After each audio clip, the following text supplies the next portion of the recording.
સ્વાગત છે મિત્રો તમારું રામેશ્વર નર્સરીમાં। હવે મિત્રો, જે લોકોએ કેસરના પ્લાન્ટ વાવેલા હોય તેના માટે એક ખાસ સૂચન છે કે વર્ષની અંદર, આખા વર્ષની અંદર થોડી માવજત બીજી વસ્તુમાં ઓછી કરે તો હાલે, પણ આ એક ટ્રીટમેન્ટ કરાવે તો તેનો કેસરનો પ્લાન્ટ એકદમ હેલ્ધી રહેશે અને વિકાસ સારામાં સારો થશે। હવે મિત્રો, જે ટ્રીટમેન્ટ છે તેમાં ગાયનું 1 વર્ષ જૂનું કમ્પોસ્ટ કરી ગયેલું સાણિયું ખાતર અને લીંબોડીનો ખોળ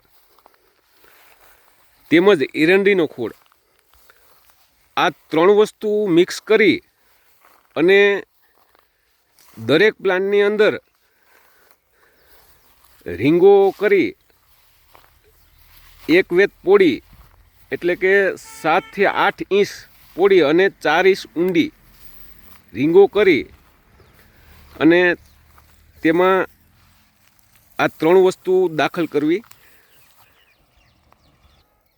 હવે મિત્રો, જે ગાયનું છાણ છે તે તાજું ન હોવું જોઈએ અને લીંબોડીનો ખોળ સારી કંપનીનો હોવો જોઈએ અને એરંડીનો ખોળ પણ સારી કંપનીનો હોવો જોઈએ।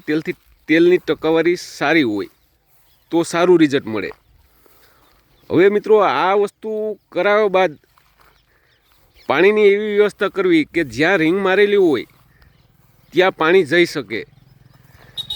અને મિત્રો, આ પ્રોસેસથી છોડનો સારો વિકાસ થશે અને તેની જે મૂળની ફંગસ છે ક્યારેય નહીં લાગે।